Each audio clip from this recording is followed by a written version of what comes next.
Welcome to special drive. నేను దీపిక. హైదరాబాద్ నగరానికి జీవనాడిగా పేరొందిన మూసీ నది ఒకప్పుడు గర్వకారణం. ఇప్పుడు అదే మూసీ సరోవర్గా మార్చేందుకు హిమాయత్ నగర్ నుండి లంగర్ హౌస్ సమీపంలో గల బాపుఘాట్ మీదుగా 18 కిలోమీటర్ల పాటు ప్రయాణించే మూసీ సుందరీకరణకు తెలంగాణ ప్రభుత్వం ప్రణాళికలు సిద్ధం చేసింది. మధు పార్క్ అపార్ట్మెంట్లో గల బ్లాక్ ఏ, బ్లాక్ బిలో నివసిస్తున్న 450 కుటుంబాలు రోడ్డున పడతాయంటూ గత కొన్నేళ్లుగా ఇక్కడే నివసిస్తున్నామని స్థానికులు వాపుతున్నారు. మరి ప్రభుత్వం తీసుకున్న నిర్ణయానికి స్థానికుల నుండి వ్యతిరేకత రావడం చూస్తే పర్యావరణ పరిరక్షణ, నగర సుందరీకరణ, పర్యాటక అభివృద్ధి లక్ష్యంతో ముందుకు సాగుతున్న ఈ ప్రాజెక్టు నగర రూపురేఖల్ని మార్చబోతుందా? కాలుష్యపు ముసుగులో చిక్కుకున్న మూసీ నిజంగా పునర్జన్మ పొందుతుందా? Let's watch the story.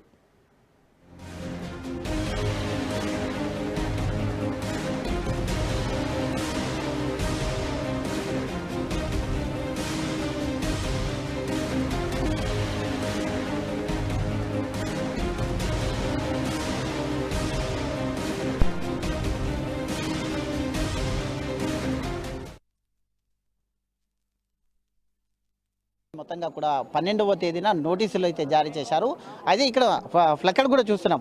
అయితే ఇవి మొత్తంగా కూడా ఇక్కడ ఉండేటటువంటి నివాసాలు ఓన్లీ ఇటుకలు, సిమెంట్, కాంక్రీట్ కాదు, ఇవి మా జీవితాలు అంటూ కూడా వాళ్ళు అయితే ఇంగ్లీష్లో ఉన్నదని నేను తెలుగులో చెప్తున్నాను, వాళ్ళ జీవితాలు అంటూ కూడా చెప్తూ ఉన్నటువంటి పరిస్థితి. మేము ఏంది ఈ యొక్క కంప్లీట్ ఉద్దేశం ఏంది ఆ నోటీస్కు ఏ విధంగా ఇది సార్? ఇది మా స్లోగన్ సార్. యాక్చువల్లీ చెప్పాలంటే ఇది మా స్లోగన్. ఇది development with dignity, not at the cost of lifes. Okay, అంటే మేము ఏమంటున్నాం అంటే మీరు డెవలప్మెంట్ చేసుకోండి, అదొక డిగ్నిటీగా ఉంటుంది మీకు ప్రాజెక్ట్గా, but not at the cost of మా లైఫ్స్. మా ఇల్లులు కులగొట్టి మమ్మల్ని రోడ్డు పాలన చేసేసి ఇవి చేయడం కాదండి డెవలప్మెంట్ అంటే. డెవలప్మెంట్ అంటే ఉన్నత చేయదే. ఇప్పుడు ఏఐ ఉన్న జమానా సార్, ఈ జమానాలో కూడా మీరేదో ఇల్లులు కులగొడతాను ఇది చేస్తానంటే ఏంటి సార్? ఇది ఎక్కడో 100ల కాలం వెనకకి వెళ్తున్నారు మీరు. ఇంకా టెక్నాలజీ వాడడానికి కూడా రాదా సార్ మీ కాంగ్రెస్ గవర్నమెంట్కి? చెప్పండి, మీకు రాకపోతే మాలాంటి సాఫ్ట్వేర్ ఇంజనీర్స్ ఎంతో మంది ఉన్నాం, మేము ఇస్తాం డిపిఆర్స్, మేము మంచి డిపిఆర్స్ చేసిస్తాం మీకు.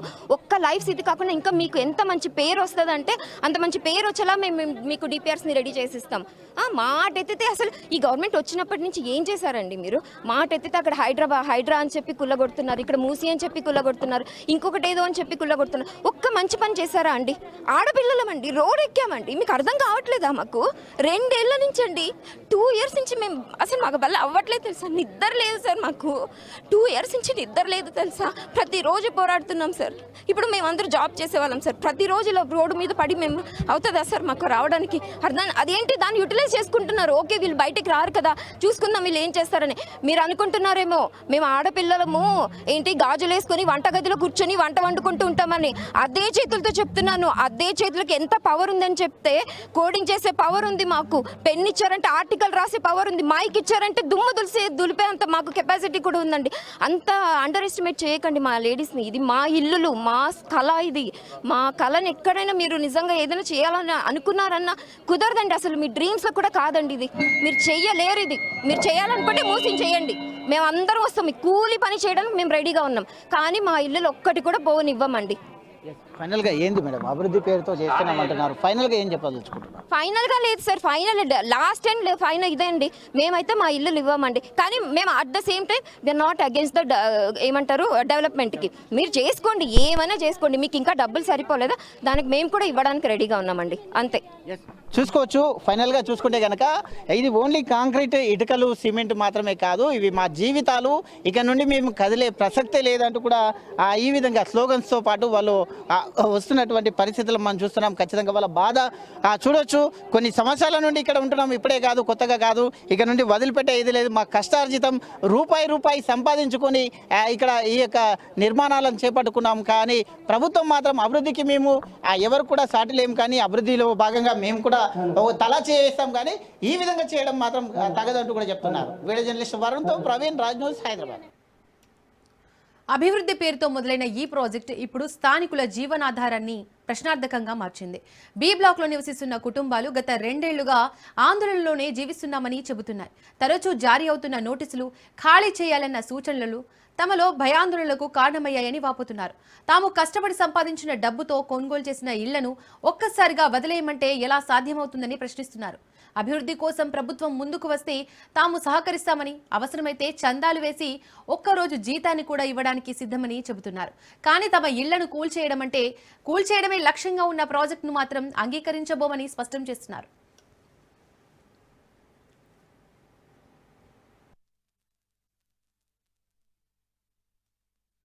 మాకు 12వ తారీఖు నాడు సడన్గా ఏమంటారు దాన్ని పైనుంచి పిడుగుపడ్డట్టు మాకు సడన్గా ఒక పేపర్ పబ్లికేషన్ వచ్చింది 12వ తారీఖు నాడు. ఏమనంటే సర్వే నెంబర్ 89, 90లో 10.3 acres మేము అక్వైర్ చేస్తున్నాము. దేనికోసం అక్వైర్ చేస్తున్నారు? మూసీ అభివృద్ధి భాగంగా గాంధీ సరోవర్ ప్రాజెక్ట్ ఏదైతే వాళ్ళు టేకప్ చేయబోతున్నారో దానికి ఇది అవసరం అని చెప్పి పెట్టారు. 60 రోజుల్లో దీనికి రిప్లై ఇమ్మన్నారు. మాకు మీటింగు కాల్ఫర్ చేశారు వాళ్ళు. సడన్గా మీటింగ్ క్యాన్సిల్ చేశారు. ఇక్కడ మా ఈ 450 కుటుంబాలు ఉంటున్నాయి. దీంట్లో మొత్తం ఇది ఒక మినీ ఇండియా. ఎందుకంటే ప్రతి రాష్ట్రం నుంచి ఉన్నారు ఇక్కడ, ప్రతి సర్వీస్ నుంచి ఉన్నారు. సాఫ్ట్వేర్ వాళ్ళు, మిలిటరీ వాళ్ళు, రిటైర్డ్ పర్సన్స్, ప్రతి వాళ్ళు తీసుకున్నా ఉన్నారు ఇక్కడ. Locals, mostly senior citizens. 60% నాలాంటి సీనియర్ సిటిజన్స్ ఉన్నాం. మా పిల్లలు ఎక్కడో ఉంటారు, మేము ఇక్కడ ఉంటాం. అలాగే పిల్లల చదువుల కోసం దగ్గరలో, హాస్పిటల్స్ కోసం. సాఫ్ట్వేర్ వాళ్ళు అంటే మన పక్కన 4-5 కిలోమీటర్ల financial district. Maximum people are software people. ఇంత ఉండగా మరి రేవంత్ రెడ్డి గారు ఎందుకు ఈ డెసిషన్ తీసుకున్నారో నేనైతే అనుకుంటున్నాను అంటే అదొక పిచ్చి డెసిషన్ అనుకుంటున్నాను నేను. ఎందుకంటే కావాల్సినంత ల్యాండ్ ఉంది, గవర్నమెంట్ ల్యాండ్. వెనక 50 ఎకరాలు గవర్నమెంట్ ల్యాండ్ ఉంది, 100 ఎకరాలు ఉంది ఇక్కడ అక్కడ కలిపి. ఈ 100 ఎకరాలు ఎక్కడైనా చేసుకోవచ్చు. ఆయనకు దీని మీద ఎందుకు కనబడిందో మాకు అర్థం కావట్లేదు. దయచేసి రేవంత్ రెడ్డి గారికి మా తరఫున విన్నపం ఏమంటే మమ్మల్ని డిస్టర్బ్ చేయకుండా మీరు ఏమైనా చేసుకోండి. మీకు ఎంత సపోర్ట్ కావాలంటే మేము ఇస్తాం. We are also happy. Musi development అంటే మాకు అవసరమే. ఎన్ని వరదలు వచ్చినా కూడా మా అపార్ట్మెంట్లో చుక్క నీరు రాలేదండి ఇప్పటికి. ఆల్మోస్ట్ ఒక 10 years బట్టి మొత్తం అంతా మునిగిపోయింది. కానీ అంటే అంత బ్రహ్మాండం కట్టాం. ఇది మూసీ డెవలప్మెంట్ అనేది మాకు ఇబ్బంది ఏం లేదు. గాంధీ సరోవర్ ప్రాజెక్ట్ కూడా ఇబ్బంది. చాలామంది లోన్లు తీసుకుని ఉన్నారు ఇక్కడ. చాలామంది లోన్లు పెండింగ్లో ఉన్నాయి. ఓకే, సో ఏదైనా గవర్నమెంట్ ప్రాజెక్ట్కి మేము వీఆర్ రెడీ. గాంధీ గారు అంటే national emotion, we are with them. కానీ not at the cost of our apartments. ఇక్కడ పెద్దవాళ్ళు అందరూ లోన్లు కట్టుకుని పిల్లలు చిన్న చదువుకున్నారు. ఇంకా intermediate, 10th class, 8th class ఇలా చదువుతున్నారు. సో ఇవన్నీ ఆలోచించి ఆయన పునరాలోచన చేయాల్సిందిగా మా సైడ్ నుంచి విన్నపం చేస్తున్నాం. ఇది patta land, private land, moreover government land కాదు. అలాంటప్పుడు మాకు ఎందుకు మీరు నోటిఫికేషన్ జారీ చేస్తారు? లిటిగేషన్ ఉంటే మీరు జారీ చేయండి, మేము యాక్సెప్ట్ చేస్తాం. కానీ మేము పోరాడడంలో తప్పేముందండి? మా ల్యాండ్ కోసం, ఇది మా హక్కు, ఇది మా ఇల్లు. మా హక్కు కోసం మేము ఎంత దూరమైనా పోతామండి. కానీ గవర్నమెంట్కి ఒక్కటే చెప్పదలుచుకున్నాం, న్యాయంగా ఉండే వాళ్ళ మీదకి బుల్డోజర్ బాబు గారు బుల్డోజర్లను ఎక్కించకూడదు. ఇది ఫేక్ న్యూస్, మీరు ఎందుకు స్ప్రెడ్ చేస్తున్నారు? అరే ఫేక్ న్యూస్ అయితే మరి కలెక్టర్ గారు ఎందుకు పంపిస్తారు నోటిఫికేషన్? మాకు ఎందుకు ఇలా రియాక్ట్ కావాల్సిన అవసరం ఏముంది? మేము టెన్షన్ తీసుకోవాల్సిన అవసరం ఏముంది? పిల్లలు చదువులు వదిలిపెట్టుకొని పిల్లలు కూడా ఇంటి కోసం టెన్షన్ తీసుకోవాల్సిన అవసరం ఏముందండి? కామన్ పీపుల్ అభివృద్ధినే కోరుకుంటారు. కానీ మాకు అవసరం అయ్యే అభివృద్ధి చేయండి. మేము కూడా మా వంతు పాత్ర పోషిస్తాం, తలా వచ్చి వేస్తాం. చందాలు వసూలు చేయమంటారా? ఇంటింటికి తిరిగి చందాలు వసూలు చేస్తాం. మీరు మంచి ప్లేస్లో ఖాళీ ఓపెన్ జాగాలో పెట్టుకోండి. అక్కడ ఈ కమర్షియల్ కాంప్లెక్స్ కట్టాలి ఎందుకని అనేటప్పుడు ఈ బిల్డింగ్లు ఇరక్కొట్టకుండా దీన్ని కమర్షియల్ కాంప్లెక్స్గా మార్చుకుందాం అనుకుంటున్నావు. మమ్మల్ని పంపించేసి నువ్వు కమర్షియల్ కాంప్లెక్స్లో చేసుకోవడానికి అవసరం ఏంటి ఇక్కడ? అది ఈ కామన్ ప్రజలు, సామాన్యుల మీద నువ్వు ఎందుకు ఇలా చేస్తున్నావు? ఈ రేవంత్ రెడ్డి గారి గవర్నమెంట్లో వీకెండ్ వస్తే భయపడే రోజులు తీసుకొచ్చారు ఈయన. బుల్డోజర్లు తీసుకొచ్చి వీకెండ్లో భయపడే రోజులు తీసుకొచ్చారు. మేము 10-12 ఏళ్ళ బట్టి ఉంటున్నాము ఇక్కడ. We are the residents of A block. అక్కడే ఉంటున్నాము. Already retired government servants, pension మీద బతుకుతున్నాము. సరే ఇది ఒక్కడే ఇక్కడ కట్టుకున్నాము. ఇక్కడ నుంచి ఒక తోపు మమ్మల్ని దోశారనుకోండి, ఎక్కడ పోయి పడతాం మేము? అసలు మాకెందుకు? యాజ్ రైట్ లాగా మేము అన్నీ కట్టి చేసి కొనుక్కొని, మాకు ల్యాండ్స్ ఉండేవి. ఆ ల్యాండ్ అమ్మి ఈ ఫ్లాట్స్ కట్టారు. ఇక్కడంతా ల్యాండ్ అమ్మి మా అందరికీ ల్యాండ్ కట్టిందంతా ఉంది. అవి అమ్ముగా ఇక్కడ ఫ్లాట్స్ సరే హ్యాండ్ ఓవర్ చేశారు. సరే ఉన్నామనుకోండి, ఇప్పుడు ఉన్నటువంటి పో పో పో అంటే రేవంత్ రెడ్డి గారు మేము ఎక్కడ పోతాం, ఆయన చెప్పాడని మేము పోతే మాకు ఏవో అవి ఇస్తారంటే అసలు మీ దగ్గర డబ్బులు లేకనే కదా. మీ దగ్గర డబ్బులు లేక ఎవరికో పెట్టి ఏదో ఫారాలు ఇచ్చి చేస్తూ ఉంటున్నారు. అసలు పోను కూడా పోం. ఎందుకు పోవాలి? మాకేం అవసరం? మాకు రైట్ ఉంది, మాకు హక్కు ఉంది, మేము రైట్ ఉంది, మేము కొనుక్కున్నాము, ట్యాక్సులు కడుతున్నాము. ఇంకా ఎక్కడ పోవాలి? ఇదేమన్నా సరదానా తమాషానా? చాలా అన్యాయం అండి. ఇంతమందిని, ఇంత 450 ఫ్యామిలీస్, ఇంతమంది పెద్దవాళ్ళు ఉన్నారు, పిల్లలు, మేము వర్కింగ్ ఉమెన్స్, మేము ఎంత చాలా సఫర్ అవుతున్నాము. ఈ నోటిఫికేషన్ వచ్చిన కాడి నుంచి కూడా చాలా ఇబ్బంది పడుతున్నాము. మా సొంత వర్క్ చేసుకోవాలా, మేము జాబ్ హోల్డర్స్ అందరం వర్క్ చేసేవాళ్ళమే. అటు వర్క్ చూసుకోవాలా, ఇంట్లో పిల్లల్ని చూసుకోవాలా, ఫ్యామిలీ చేసుకోవాలా, ఇవన్నీ మేమందరం లోన్స్ తీసుకున్న వాళ్ళమే. ఇక్కడ ఇల్లు అంతా మిడిల్ క్లాస్ ఫ్యామిలీస్, ఏదో ఒక ఏర్పాటు చేసుకున్నాం. మాకు ఇల్లు కొంచెం ఇంకే ఏదో ఒక 4-5 ఇయర్స్లో రిటైర్ అవుతాము, కొంచెం సేఫ్గా ఉన్నాంలే అనుకునే పిల్లలు కొంచెం స్టడీస్ కంప్లీట్ అవుతున్నాయి ఇప్పుడే. వాళ్ళు కొంచెం సెటిల్ అవుతారు, మేము కూడా కొంచెం రిలాక్స్ అవుదాము అనుకునే టైంలో ఈయన ఇది బిగిన్ చేసి అసలు చాలా ప్రాబ్లమ్స్ చేస్తున్నాడు. సో ఏదైనా విజన్ ఉన్న మనిషి ఏదో చేస్తారు అని చెప్పి ఆ ఇదితో మనం తీసుకున్నప్పుడు ఆయన మాత్రం ఆలోచించాలి కదా. ఆ లెవెల్లో ఉన్నప్పుడు ఆయన పొజిషన్ ఆయన చూసుకోవాలి కదా. అంత చిన్నతనంగా చేయకూడదు పనులు. సీఎం ప్లేస్లో ఉన్నారు ఆయన ఒకసారి ఆలోచించాలి, ఏం జరుగుతుంది, ఏంటి, నేనేం చేస్తున్నాను అనేది ఆయన ఒకసారి ఆత్మావలోకనం చేసుకోమనండి. మోటివ్తో పనిచేస్తున్నారు అన్నది స్పష్టంగా అర్థమవుతుందండి ఇది. ఎందుకంటే ఈ ప్రభుత్వం, ఇండియా ప్రభుత్వం ద్వారా కాంగ్రెస్ని గెలిపించుకున్నారు. ఇక్కడ కూడా ఒక మినీ ఇండియా ఉందండి ఈ సొసైటీలో. అన్ని రకాల అన్ని స్టేట్స్ నుంచి ఉన్నారు, అన్ని వ్యాపారాలు, వృత్తులు, ప్రొఫెషన్స్ చేసి ఉన్నారు. నేను ఒక ఎక్స్ సర్వీస్ మ్యాన్ని, Indian Air Force air veteran. నేను ఇప్పుడు నా వయసు 64 సంవత్సరాలు. దేశం గురించి 15 సంవత్సరాలు పనిచేసి వచ్చాము దేశ రక్షణ కోసం. అలా వచ్చిన మమ్మల్ని తర్వాత నేను రకరకాల వృత్తులు చేసుకుంటూ నా జీవితాన్ని గడిపి 94లో బయటకు వచ్చిన తర్వాత నేను 2007లో నా వచ్చిన ఫైనల్ రిటైర్మెంట్ బెనిఫిట్స్ కానీ వేరే లోన్స్ కానీ అన్నీ తీసుకొని ఈ ఇల్లును కొనుక్కున్నాను. ఇది కొనుక్కోవడంలో ప్రత్యేకంగా నేను ఒక 5 పాయింట్లు కన్సిడర్ చేసుకున్నాను. ఏంటంటే నేను ఒక మాజీ సైనికుడిగా ఈ చుట్టుపక్కల ఉన్నాయన్నీ డిఫెన్స్ ఎస్టాబ్లిష్మెంట్స్. ఈ డిఫెన్స్ ఎస్టాబ్లిష్మెంట్స్ చూసుకుని ఇక్కడ నాకు రక్షణ దొరుకుతుంది, నా బ్యాలెన్స్ జీవితంలో నేను వీళ్ళ చుట్టూ నా ప్రొటెక్షన్ ఉంటుంది అన్న ఉద్దేశంతో వచ్చాను. అటువంటిది ఈ మినీ ఇండియాని ప్రొటెక్ట్ చేయాల్సిన ప్రభుత్వమే, ఇండియా అని పేరు పెట్టుకున్న గవర్నమెంట్ ప్రభుత్వమే ఇవాళ మాకు రక్షణ లేకుండా చేసింది. ఎంతవరకు సమంజసం అండి ఇది? ఇక ఈ నిరసనలో ప్రత్యేకంగా కనిపించిన అంశం మహిళల భాగస్వామ్యం. రోడ్డుపైకి దిగిన వారిలో సగానికి పైగా మహిళలే ఉండడం గమనార్హం. మహిళలు వంటింటికే పరిమితం కాదంటూ వారు స్పష్టం చేస్తున్నారు. వంటగదిలో గరిట పట్టగలిగిన ఆ మహిళలు అవసరమైతే చేతిలో పెన్ను పట్టి తమ హక్కుల కోసం పోరాడగలమని చెబుతున్నారు. కుటుంబ భవిష్యత్తు, పిల్లల చదువు, వృద్ధుల జీవితం ఇవన్నీ ఈ ఇళ్లకే ఆధారమని ఆవేదన వ్యక్తం చేస్తున్నారు. అభివృద్ధి పేరుతో తమ జీవితాలను అస్తవ్యస్తం చేయొద్దని ప్రభుత్వాన్ని కోరుతున్నారు. మహాత్మా గాంధీ చాలా పెద్ద ప్రముఖ మన లీడరు, మన జాతిపిత. కానీ ఆయన స్మారకం కోసం మన ఇల్లు కూలగొట్టేసి మన జీవితాలు పాడు చేసేసి చేయమని డెఫినెట్గా మహాత్మా గాంధీ గారు కోరుకుని ఉండరు. ఇది ఖచ్చితం. ఆయన ఎప్పుడు అహింసో పరమో ధర్మ అన్నారు. అట్లాగే peaceful co existence of everybody అన్నారు. ఆయన సిద్ధాంతాలకి వ్యతిరేకంగా అందరినీ హింస పెట్టి కష్టపెట్టి ఈ స్మారకం కట్టడం అనేది చాలా అన్యాయం. ఈ విషయంలో మేమేమి ఇల్లీగల్గా ఉండట్లేదు, లీగల్గానే ఉంటున్నాము. ఆ రోజు నుంచి ఈ రోజు వరకు more than 15 years we are paying our taxes to the government. It is our right. It is our right for shelter. అది కూడా లేకుండా ఈ ప్రభుత్వం నిరాశ్రయాలను చేస్తుందంటే నమ్మశక్యంగా లేదు. ఒక గాంధీ బొమ్మ కోసం ఇంతమందిని రోడ్డున పడేయవలసి వచ్చిందా? ఇది చాలా అన్యాయము, దారుణము. దీన్ని ఖండించాలి. అందరి సపోర్టు తీసుకుని దీన్ని ముందుకెళ్ళి మేము ఫైట్ చేయదలుచుకున్నాము. ముఖ్యంగా ఏంటంటే మా బోటి సీనియర్ సిటిజన్స్ ఎంతమంది ఉన్నారు, 70 ఏళ్ళు దాటిన వాళ్ళు దగ్గర 50% సీనియర్ సిటిజన్స్ ఉన్నారు. వీళ్ళందరికీ అన్యాయం చేసి ఆయన ప్రజాపాలన అనే పేరుతోటి మమ్మల్ని రోడ్డు మీద పడేయటానికి సిద్ధమయ్యాడు. మేము 11 సంవత్సరాలు ఇక్కడ ఉండబట్టి నేను ఒక ప్రైవేట్ ఉద్యోగం చేసుకుంటూ 4 పిల్లలు చదివించి పెళ్ళిళ్ళు చేసి వాళ్ళు దూర ప్రాంతాల్లో బ్రతకడానికి ఉన్నారు. నేను నా భార్య పుట్టిన అనారోగ్య కారణాలు ఉన్నాయి మాకు. మేము మాకు ఇక్కడ ఏంటంటే అందరూ సహకరిస్తారు. ఇది 425 కుటుంబాలు కావు, ఎంపీఆర్ కుటుంబం.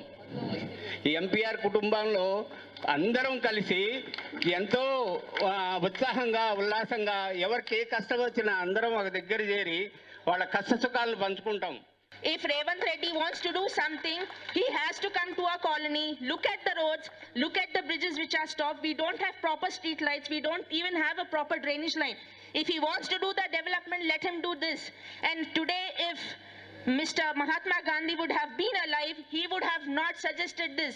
He would not have taken the lives of so many people and then wanted to build a statue to be praised and looked by people in the world. We definitely don't want this. Everyone who are sitting here, we want KCR Anna back. We cannot take Revanth Reddy as our CM anymore.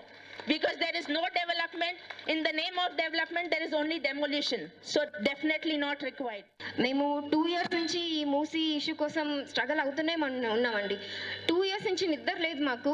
And last time కూడా Harish Rao sir వచ్చారు, మాకు భరోసా ఇచ్చారు. అబ్బా okay అంతా అయ్యింది కదా అని ఒక 6 months రిలాక్స్ అయ్యేసరికి మరీ వస్తున్నారు, మరి ఏదో ఒక ఇష్యూ ఇలా చేస్తూనే ఉన్నారండి. ఇవాళ మా స్లోగన్ ఏంటంటే డెవలప్మెంట్ విత్ డిగ్నిటీ, నాట్ డిస్ట్రిక్షన్. అంటే ఏమంటున్నానంటే నేను మీరు డెవలప్మెంట్ చేసుకోండి, but not at the cost of మా ఇది అని చెప్పి మా ఇల్లులు పోగొట్టుకొని అవి చేసుకునే మాకు ఇష్టం లేదండి. అండ్ ఇక్కడ ఏమవుతుందంటే అందరూ ఇక్కడ మీరు చూసారంటే నాకు తెలిసే వరకు ఆల్మోస్ట్ 50% అందరూ ఆడపిల్లలు అందరం బయటకు వచ్చామండి. ఎందుకు వచ్చామండి? మా ఇల్లులు కాపాడుకోవడానికి వచ్చాము. అండ్ వాళ్ళు అనుకుంటున్నారు ఆడవాళ్ళే కదా ఏమైనా చేసుకుంటారు, ఇంటి వంటింట్లో కిచెన్లో ఇది కూరగాయలు అవి చేసుకుంటుంటారని అని అనుకుంటున్నారేమో. మీకు తెలియదు మా ఆడవాళ్ళకి ఎంత పవర్ ఉందనుకుంటున్నారో. మేము కిచెన్లో గరిట పట్టుకొని వంట చేయగలగము, అలాగే మా చేతిలో పెన్ ఇచ్చారంటే అదే దాంట్లో ఆర్టికల్ కూడా రాస్తాము, మైక్ ఇచ్చారంటే మీ మీద మేము ప్రొటెస్ట్ కూడా చేస్తాం. మీరు అంత తక్కువ అంచనా చేయకండి. మీరు ఎవ్వరు మా ఇల్లు జోలికి అస్సలు రాకూడదు. మీరు డెవలప్మెంట్ ఏం చేస్తారో చేసుకోండి, మేము కూడా మా అంతవరకు మీకు సహాయం చేస్తాం. బట్ మేమైతే మా ఇల్లులు ఎప్పటికీ ఇచ్చుకోమండి. మీరు ఎలాంటి డెవలప్మెంట్ అంటే చేసుకోండి. అండ్ నేను చెప్తున్నా కదా 2 years నుంచి మేము స్ట్రగల్ అవుతున్నాం. మధు పార్క్ వాళ్ళకి ఎప్పటికీ మా స్టాండ్ ఉంటుంది.